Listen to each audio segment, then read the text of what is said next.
बिस्मिल्लाहिर्रहमानिर्रहीम। आज के मौजू उर्दू नस्र का इर्तका के साथ डॉक्टर कमर अब्बास। उर्दू ज़बान व अदब के इब्तदाई नकूश दक्कन में मिलते हैं। मुख्तलिफ सियासी और तहजीबी अवामिल के बायस यहाँ पर साजगार माहौल पैदा हो चुका था, जिसमें उर्दू के पौधे को खूब फलने फूलने का मौका मिला। अगरचे यहाँ पर नस्र के मुकाबले में नज़्म का ज़ख़ीरा बहुत ज़्यादा है, लेकिन नसरी आसार भी मिल जाते हैं जो उर्दू ज़बान व अदब की बुनियादों का पता देते हैं। इस दौर में सूफिया को काफ़ी अहमियत हासिल थी और वो शाही सरपरस्ती में तबलीग का सिलसिला जारी रखे हुए थे। उन्होंने अवाम से राब्ते के लिए दक्कनी ज़बान को अख्तियार किया। उनकी शायरी के साथ साथ नसरी तसानीफ के नमूने भी मौजूद हैं।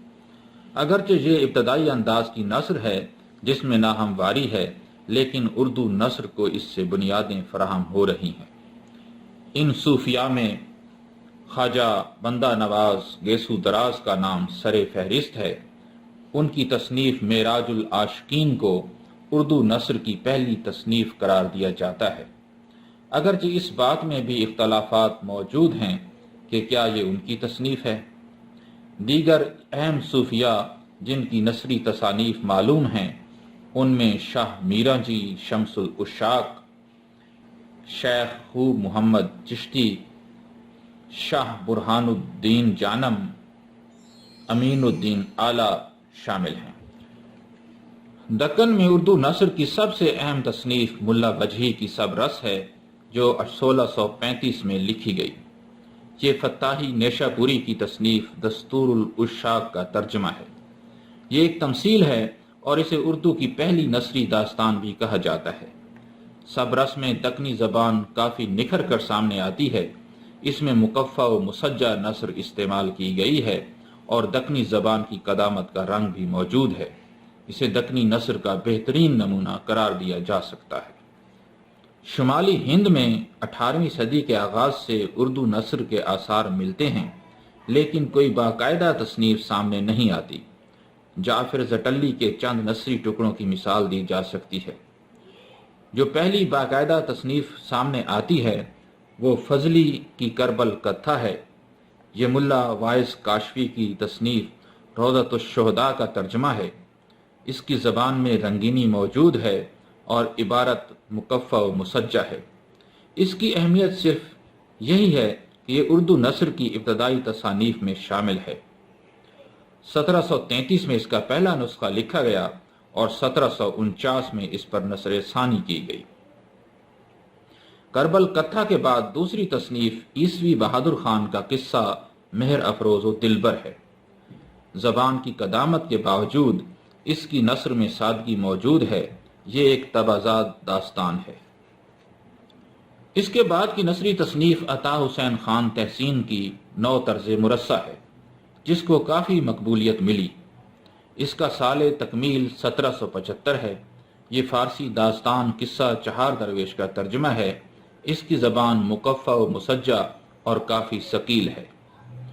1776 में शाह रफ़ीउद्दीन और 1790 में शाह अब्दुल कादिर के कुरान पाक के तराजिम भी नसरी इर्तिका में अहमियत रखते हैं। किस्सा चहार दरवेश का तर्जमा ज़री ने भी नौ तर्ज मुरस्सा के नाम से किया, लेकिन इसकी ज़बान में भी तसन्नु मौजूद है। मीर अमन दहलवी का तर्जमा किस्सा चहार दरवेश, जो बागो बहार के नाम से शाये हुआ, अपनी ज़बान व बयान की सादगी और चाशनी की बदौलत बहुत अहमियत रखता है और इसे उर्दू की बेहतरीन दास्तान होने का एजाज़ हासिल है।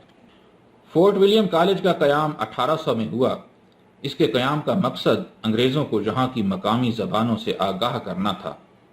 उर्दू ज़बान व अदब के काबिल लोगों को यहाँ मुलाजमत दी गई और उनसे किताबें लिखवाई गई। इनमें ज़्यादातर तराजिम और कुछ तबाजात कुतुब शामिल थीं। ज़्यादातर दास्तानों के तराजिम थे और कुछ अखलाकियात और दीगर मौज़ूआत पर मुश्तमिल कुतुब तसनीफ़ हुई। इस कॉलेज की नसरी तसानीफ़ की अहम खसूसियत इनकी सादा नस्र है।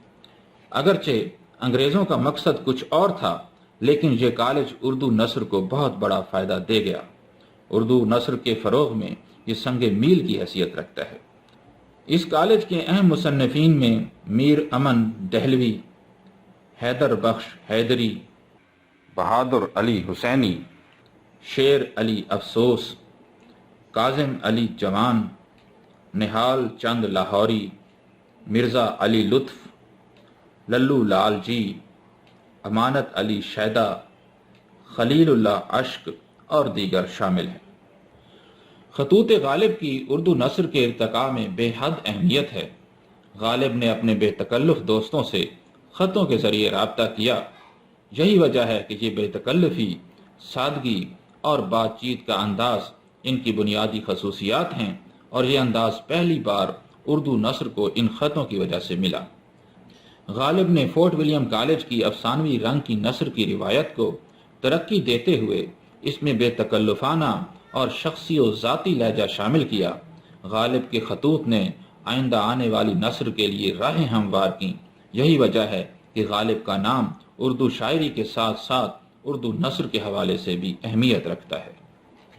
1857 کی جنگ آزادی کے بعد مسلمانوں کے زوال کو دور کرنے کے لیے سر سید احمد خان اور ان کے رفقا کی کوششیں لازوال ہیں۔ انہوں نے اپنا پیغام برِ صغیر کے مسلمانوں تک پہنچانے کے لیے سادہ اردو زبان کو اختیار کیا۔ سر سید تحریک میں اردو نثر کو بنیادی اہمیت حاصل تھی۔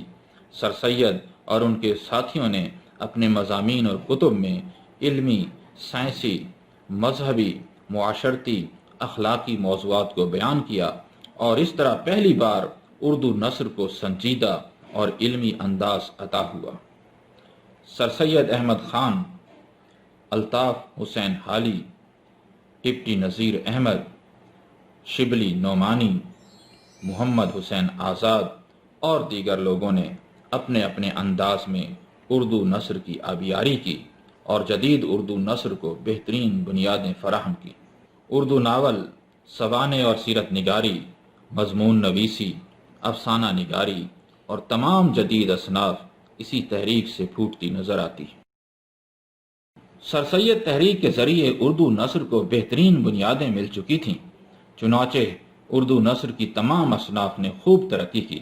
خصوصاً 20ویں صدی کی ابتدا سے اردو نثر ترقی کی راہوں پر بھرپور انداز میں گامزن ہوئی۔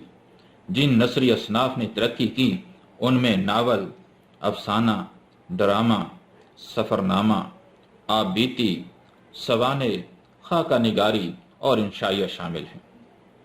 رومانوی تحریک، ترقی پسند تحریک، حلقہ ارباب ذوق اور دیگر تحریکوں نے اردو نثر کی طاقت سے بھرپور فائدہ اٹھایا اور نثری ذخیرے میں بے پناہ اضافہ کیا۔